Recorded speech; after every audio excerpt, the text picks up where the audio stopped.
Welcome to episode 96 of Random Thoughts. There's a saying, history doesn't repeat itself, but it often rhymes.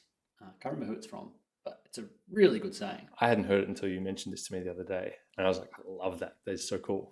Yeah, and it's a thing that as you get older, you notice more and more. Mm-hmm. And if you do spend some time studying history, you also notice that just things will happen that are not exactly the same, but they're pretty similar. It's like, we've had this pattern before, for example. Yeah. And I think there's a bit of that going on with the current epidemic of ACL injuries and the future epidemic, which is going to be like, we're talking now about how it's really bad. And with reference to AFLW and women playing more and more football. Yeah. And the reality is it's actually not gotten bad yet.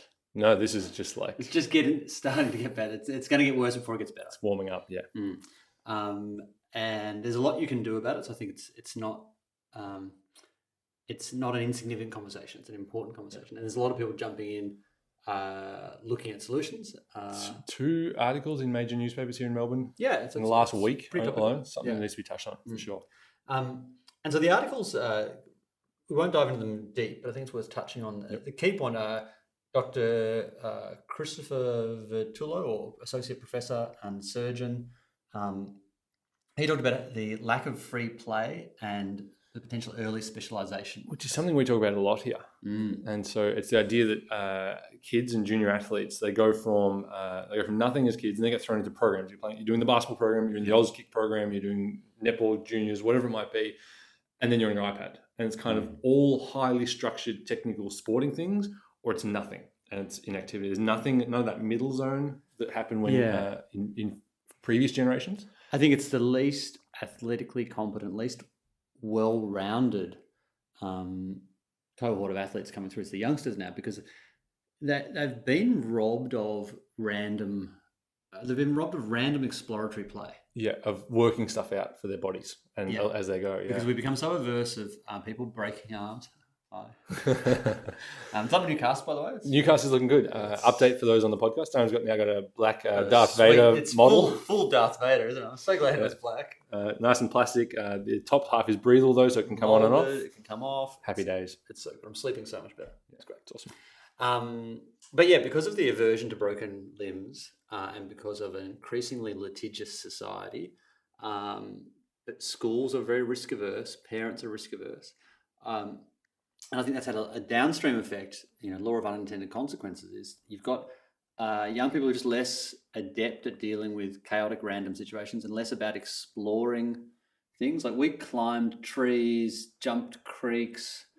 I would go made ramps for your bike. Yeah. I'd go play all day, and it's like, okay, just make sure you're back before the sun's down. Like, And like parents and that joke about that all the time. But I'm nearly 27 in a couple of weeks. It's the same for my generation. So it was like we had like an hour of screen time on a weeknight if you got your homework done. But then the rest of the time was like, not bad luck. Go outside and play. So you'd kick the footy, you'd shoot the basketball, you'd make stuff up. Yeah. And when my eldest Max, when he was a toddler, I'd take him to the park. And I'm a pretty risk averse person, and I'm into mitigating your downside, and I care deeply about my kids' safety. But I made a conscious decision to just step back and let him run the risk of falling off equipment and hurting himself, because it was me and all the mums basically at the park at that stage, and they would literally hover around their kids. And their kids were consequently not very good at assessing what was doable, what wasn't. And I said, if Max breaks his arm, he breaks his arm. And what we ended up with was a kid who moves like a ninja because he learned early on. And I think that's how we all used to be. And we'd very quickly, within 6 months or however long, as we're developing, we'd learn our limitations. Yeah. And it wouldn't be like, can I make that jump? Can't I? You'd try it, you'd fail, and then you'd never try it again. And you'd have worked that out. I think Max is probably a throwback to that because I tried to parent him that way in that respect. And so we've got this confluence of events. We've got this generation of athletes, less on a macro sense, less movement, less skillful at that kind of random exploratory play, and now we've also got a whole generation of athletes picking up footy later. And I mean, AFL footy is very high speed collision, random, chaotic. It's a full-on sport. It is intense, yeah. There's a lot going on. I would make a case that it is, if not the most difficult, top 5 in world sport for difficulty of creating a bulletproof, like in terms of because it's a puzzle, because it's got so many factors going on in so many parts, and it's so 360. Whereas like NFL, you've got specialists, so you've got the big guys in the middle, you've got the fast guys on the outside, you've got the thrower at the back. Like it's pretty like each player just does their job. In AFL, you need to be fit, you need to be strong, you need to have a good core, you need to be springy, you need to be explosive, you need to have agility, you need to have good skills and good tactics. Like there's so many factors going on that make it so complex. And then you've also got to be able to tackle, you've got to be able to avoid being tackled. Like there's so much. Yeah, and the stakes are really high because there's no padding, there's no protection. It's an amazing sport. I mean, I think that's why. That's why we love it so much. Yeah. But if you put female athletes who already at a baseline level have a higher predisposition to an ACL injury, just in general in sports, that's approximately, depending on what studies you read, 6 to 8 times more. You are 6 to 8 times more likely to sustain an ACL injury in basketball, for instance, if you're a girl. So it's purely being a female versus a male. Females are 6 to 8 times more likely to have an ACL. Yeah. And that's before you introduce things like what we've been talking about here, having not played the sport since Auskick. So because if you're just playing like basketball, both the boys and the girls that have grown up playing the sport, so they're actually on the same experiential base. Yep. It's just the it's therefore same familiarity with the game, but you take footy. Yeah, and so currently footy's tracking. It's not looking that bad compared to the guys, but I just think that's because the data. And I was talking to a colleague and friend, Brooke Patterson, and she was saying probably the data set's still pretty small. So my feel is there's a few factors going on. The data set's small. If we're just looking at AFL versus AFL here, the women's game is shorter. Yeah, they play shorter quarters, minutes. So there's less total minutes of game. This season is shorter, so there's less chance of fatigue. Because what we see in most injury studies is there's a high rate of injuries at the start of a season as people are ramping up their intensity, and at the end of the season as everyone's exhausted. Yeah, AFL women, they kind of stop halfway through what would be the men's season. Yeah, they're only playing 8 to 12 rounds, which is a good thing at the moment. Good thing at the moment. It is about to expand though. So they're about to add more rounds and more teams. Yeah, so it's really interesting. I'd like to, let's step away from ACL for a second, because that's the big one everyone talks about, because that's the potential career ender. It's huge, it's catastrophic. Your example of OP, osteosis pubis, in the men's, with the professionalism of the game, because I think this podcast, we're trying to predict a little bit of what's going to happen. Yeah. And I think this is going to get worse, like you said, but get worse before it gets better, before they really work out how to, and as more girls start playing more years before they get to the high level. That. So let's talk about the professionalism of the men's game and how that's going to influence the women's, I think. Okay. So osteitis pubis used to be it was a very prevalent injury for OP for short. Basically what happened is there was a professionalization of junior sport where TAC Cup got serious. Everyone started doing a lot more work. Bodies were pushed a lot harder earlier. And there's almost like a generation of young AFL players got hobbled by being overtrained, and they were pushed beyond the capacity of their body, and we didn't really understand what OP was. And at the same time, the AFL has become more professional as well. Salary caps were booming, membership sales, like the whole thing was becoming more of a business. There's more and more money involved, which meant players could devote more time to it. Clubs could get more resources, get more physios, more strength coaches, more guys and girls in the facilities working on the athletes all the time. So the athletes were expected to do more and more and more. So therefore that filtered down into VFL, TAC Cup, WAFL, WAFL, as in the West Australian League and stuff like that. And it stemmed from that. And we're only talking, 10, 12 years ago? Yeah, it wasn't long ago. Yeah. I remember, the one I remember the most was Chris Judd. Really struggled with it in his later Western Australian Eagles days. So. And it was an epidemic. And the basic, there's a few different types of OP, but one of the more common types is a shearing force on the pubic symphysis. So where your two bones of the pelvis meet, and you've got adductors attaching to one side and the other, and your intrinsic core muscles are maybe a little on the weak side, and your adductors are put on the tight side. When you move, in particular cut and run, there's a shear force. The camera's just moving a little, and that tends to create inflammation, and it can really take hold and be bad. And because the thing is that pain, because of the connection, while we're on OP, the connection from the core and the groin all into that same area, your core switches off, your groin switches off, your whole hip abdominal stability just goes to mush. Just and gone. It's really debilitating. But they identified a problem, they worked out a solution, and the solution was utilizing the groin squeeze test. So use a handheld dynamometer, squeeze your knees together on essentially a pressure plate. And when you got below a certain amount of, because what happens is before pain kicks in and before damage kicks in, weakness and inhibition arrive. So clever, so cool. It's such your muscles start shutting down before you have the symptoms, and if we're testing that and numerizing that, it's objective. and creating data on it, it's a really it's actually really elegant and pretty simple. So, and how it works is if you get below a certain threshold, I've actually forgotten the number. We'll find a link and chuck it in.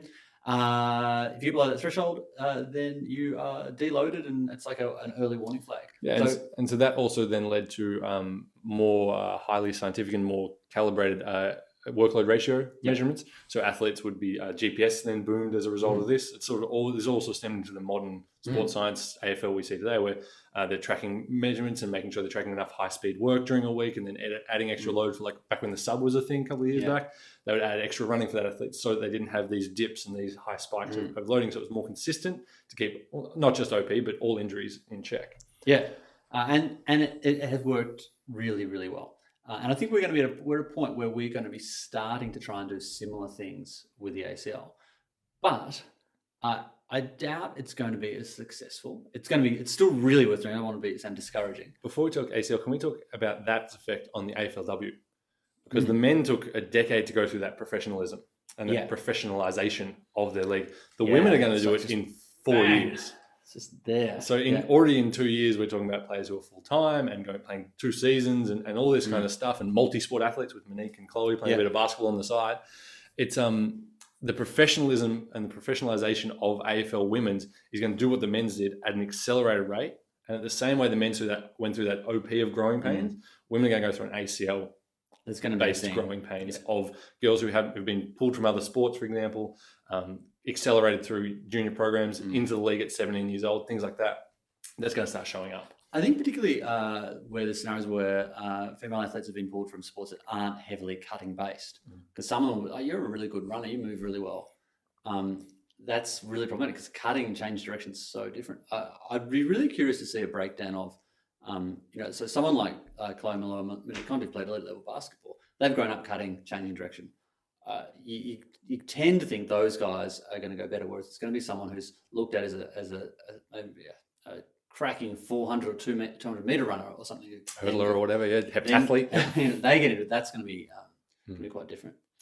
So I think in this accelerated environment of rapidly transitioning into a new sport for a lot of athletes, you need to put a lot more. It's like you need to do extra foundational work. You need to focus on getting those fundamentals of movement really good, getting the hamstrings really good, and doing everything you can to mitigate against the standard risks. Should we talk a little bit about... Well, no, you should talk the story. You should keep telling stories here. All right. Dame's got a lot of stories. He's not sharing them, as many of them as I'd like it, but that's the story about what we're seeing. That was sort of an elite down level. Yeah. Let's talk about our athletes that we've got in the gym here that are starting to transition into and be recruited by AFL women's and junior girls footy teams, and some of the decisions they're making and why that might be the worst decision they could possibly do from a long-term athletic development. So you know why I'm not talking about it? I think I'm repressing the memory because it's upsetting. So let's be transparent here. We knew that women's football was going to have a big impact on basketball in general. That did not come as a surprise to us. Once it started, I was like, this is going to be huge because, it's a sport that's always going to attract some basketballers into it. And we thought that's cool. And that's not just a women's thing. That happens in men's as well. Yeah, Scott Pennebury happens a lot. Players transition all the time. And we're like, well, that's okay. Basketball is strong enough to survive, and it will. It's got strong grassroots support. And all it means is we'll start training more girls. Some of our girls will transition from being basketballers to footy players, and that will be interesting and fun. And we have to get them ready for that. Yeah, and part of that was actually the Nordics. Like we started getting right into Nordics, just wanting everyone to have bulletproof hammies so that when they did decide, they were good to go. What we didn't anticipate, and I'm pretty angry at myself for not adequately forecasting, was just how many of our absolute top gun athletes would get recruited into footy and choose to keep playing basketball at the same level and same volume. Same level and same volume. And so we've got this thing where, and it breaks my heart because often it's our very best athletes, our strongest, fastest, and best ones are doing this, and they're coming to us and saying, look, we unfortunately, now that we've got footy and basketball, we do not have a single day or night free to do strength and conditioning. Which is wrong on so many levels. Yeah. And, you know, at a basic level, it's like, imagine you are a race car team and you say, oh no, we're not doing any pit stops. There isn't time for pit stops. Sorry, we can't replace the wheels. We can't calibrate Let's things. just race. Let's just go around, and then if we'll just keep going and see what happens. That's a terrible idea. It's like that episode of Seinfeld where they keep going with no fuel. Kramer and Newman. They think terrible. Yeah. And so the interesting thing is, in some ways, the better you are physically is going to have an adverse impact, because if you're weak, if you take an athlete who's untrained, who's not very strong, and you make them do a 7-day-a-week non-stop football, basketball calendar. Because that's the thing. It's not just, I will replace a game with basketball footy. It's just like, we've got a high volume basketball program. Let's just tack on some footy. Let's add some footy. 2 or 3 sessions of that. If you take someone who's not strong, who's not doing strength and conditioning, who's just playing their basketball, they add it on. The blessing is they'll probably tear a calf, hamstring, groin, or quad. Right? If you take someone highly trained, like some of our athletes have been in here. Some of our athletes at the point, like the ones who are looking at getting drafted, going to college, whatever it might be. Those athletes are really strong, great flexibility, great movement skill. They are very much inoculated successfully against soft tissue problems. They're not going to, their point of breakage will not be soft tissue. They will keep on going until there is a bony stress problem, until they have a stress fracture. So they have enough strength, durability, and robustness to actually push forward through the superficial soft tissue stuff into really serious injuries. So it's a really frustrating and weird setting. And the thing that bothers me is we're going to look back in 5 years' time, and it will become conventional wisdom that if you're going to do dual sports, you've really got to control your load. You got to separate it so you're playing your footy one season, your basketball another. Like, we'll have substantial wisdom around this in 5 years, in maybe 3 years, depends how quick we learn. But the guinea pigs, the cautionary tales, are actual people who are going to get injured, who are making these changes right now, and they're the first generation to be trying to have it all in that sports sense. So I really want to be as helpful as I want us to be as helpful as we can in educating people. If you're going to try and do 2 sports, you need to line up everything in your favor. Yeah, you got to nail your preparation. You got to have a better than a high performance elite level program, because the elite level programs are only designed for one sport. It's like, we got 1 game a week. Yeah. You're trying to play 2 a week. That requires some significant and intricate planning to get it all right, and to keep it not just get it right, but keep it right the entire season long. And I wouldn't want as much as it's good planning, you need to keep sight of that fundamental of how load tolerant are you keeping your body? Are you doing the things to keep it strong so that it can tolerate movement errors? And are you trying to eliminate movement errors? So are you fit enough? Because you tend to find that people, it's very common that they injure themselves under conditions of fatigue. So, which is the other effect of playing a dual sport program and there's statistics that back it up. And you don't notice it because it happens over the first month. It happens slowly. You go from 100% to 97 to 95 to 93, 91, and all of a sudden you're running at 80% constantly. You don't know it because you can't tell. You can't tell these subtle differences over a course of months. But all of a sudden you're running at 80%, and that 80% athlete cuts hard. That's where ACLs happen. They work too hard into a position. They push themselves too hard. They run sloppy for a certain number of cases. That's how stress reactions, hotspots, these things of inefficiency, these injuries and these overuse problems. An ACL, in a sense, is an acute injury, but it can be caused, like your ACL could be caused at a point. It can be set up. It could be set up due to months of inappropriate loading before that, or inappropriate strength training, or not doing enough. We had a gun athlete who was a basketballer, one of the best athletes it's ever been my privilege to work with, and biomechanically just tip top, like 99th percentile. Ferrari. Just full Ferrari, maybe Lamborghini, like just amazing. Do you put Lamborghini ahead of Ferrari? Well, yeah. Really? Oh, that's a whole other conversation. Isn't it? Really? I don't know. All I know is Tesla and everything else. My car game is pretty No, poor. Lamborghinis are definitely ahead of Ferraris. Okay. Ferrari's a little bit pedestrian compared to a Lambo. Really? Yeah. All right. My world's just Back me up in the comments, people. We'll talk about this later. I got bought a drive of a Lambo once. It was a V12 Lambo. It was amazing. We're running out of time. Let's get back on track. We'll talk about that later.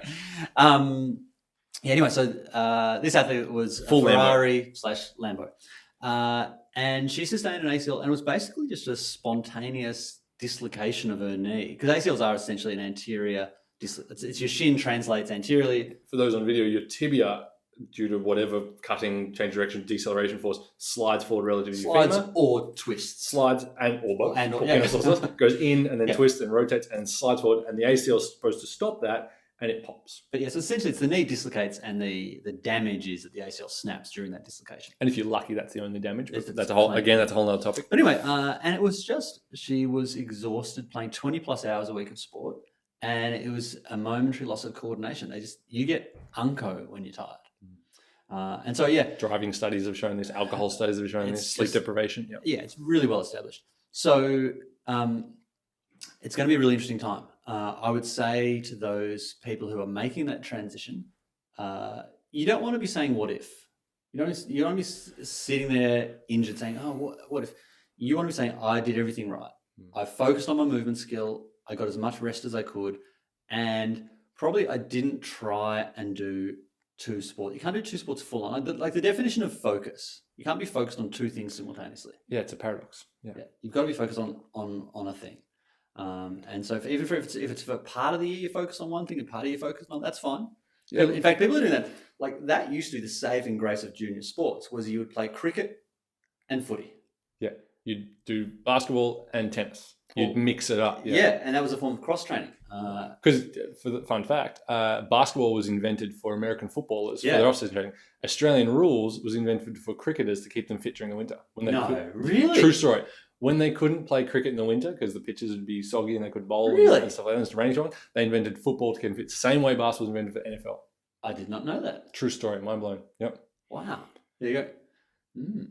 So these sports, they literally were invented as a form of cross training. It's like, let's find something fun to do. It's kind of like they broke down American rules and they broke down soccer and turned it into Aussie rules. And it's kind of like a rugby, American rules, soccer hybrid. Yeah.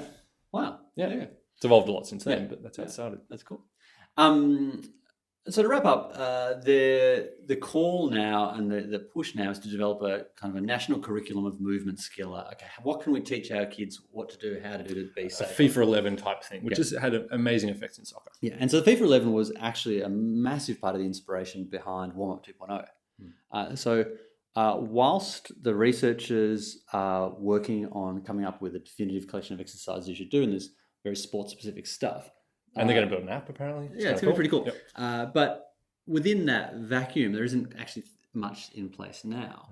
Go to our website, download Warm Up 2.0. For free. It's not just a basketball thing. It's not just a court sport thing. It used to be. We iterated probably about the same time we moved in here. We had a good look at it. We stripped back and went, actually, it's a bit too basketball-y. It's a bit too court sporty, basketball, netball. And so we've iterated, we've changed it. And it's pretty now multi-sport. Maybe not baseball, needs a little bit more for shoulders for baseball and swimming. But as far as your running sports, footy, rugby, soccer, basketball, netball, tennis, I think it's perfect. I mean, I think we will come out with a football-specific one. I think that's... A little bit more kicking stuff maybe. Yeah, but as a stopgap, like just start doing that now. Just develop that enhanced body awareness, that proprioception, that cutting, landing skill, switch on the glutes. And you can change the odds. You can make a difference. And control... your loading. They're the two things, Yeah. Warm up and get your movement skill right, because that's what the big thing the articles are all talking about is get your agility training right and get on that movement skill. And then, load. And if you're a parent, let your kids do the kind of things you did when you were a kid. You're okay. They'll be okay. It's going to be better for them in the long run.